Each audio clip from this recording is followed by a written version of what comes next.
Desakan untuk mengusut tuntas kasus pembunuhan Vina dan Eki terus bergulir. Tak hanya menuntut polisi bekerja secara profesional dalam mengungkap kasus ini, namun banyak pihak meminta Presiden Joko Widodo turun tangan dalam kasus Vina.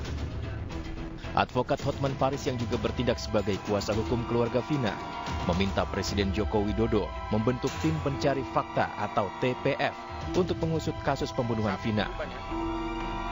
Penyidik nanti sama jaksa hanya akan berpatokan kepada hukum acara pidana formil.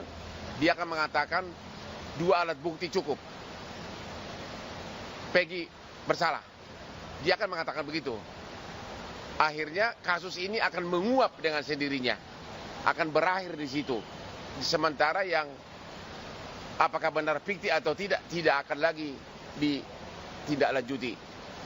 Maka kami dari tim Hotman 911 yang sebagai kuasa hukum dari keluarga Vina berpendapat kasus ini sebaiknya penyidikannya sementara ditunda dulu agar Pak Jokowi membentuk tim pencari fakta yang netral, terutama dari para ahli hukum pidana dari universitas, untuk menyelidiki fakta sebenarnya sapi kurban ya.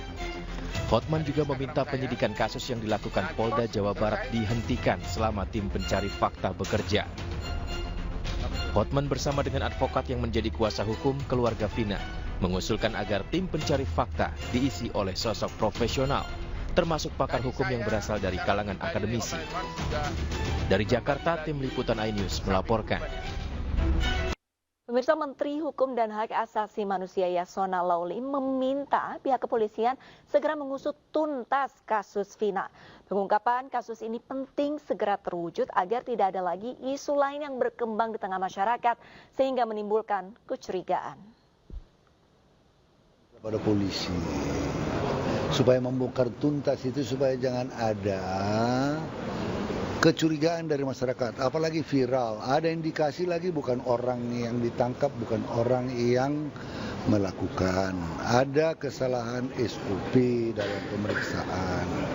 Kita berharap ya semua kasus-kasus seperti itu, jangankan itu, kasus Sengkon dan Karta dulu. Sesudah mereka dihukum menjalani cukup lama baru terungkap bukan mereka pelakunya. Itu menjadi dan membuat jalan untuk pemeriksaan kembali perkara mereka dan diputus oleh pengadilan. Bahkan negara membayar ganti kerugian. Ya. Jadi itu hal-hal di negara lain juga pernah kejadian yang mau dihukum mati. Itu kan ada kasus di Amerika itu. Akhirnya dibebaskan, bukan dia pembunuhnya. It happens. Dan dalam keadaan kondisi seperti ini, polisi harus betul-betul bergerak keras, cepat mengungkap kasus ini supaya jangan liar nanti hipotesis yang